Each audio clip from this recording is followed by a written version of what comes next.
Morning, everybody.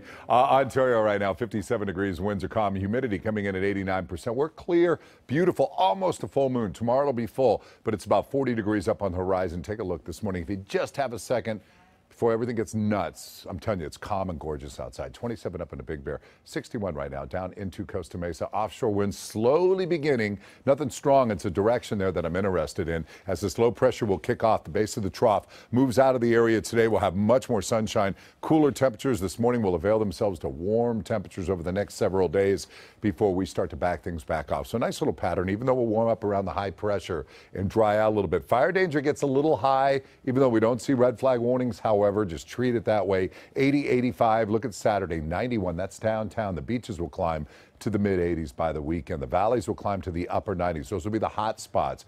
But quickly on Sunday, we turn the corner and go down anywhere between 3 and 9 degrees. So it's a rapid cool down. And then we'll be that way through Wednesday before we start to bring things back up. The IE 86, high desert 77s, and the mountains coming in at 65.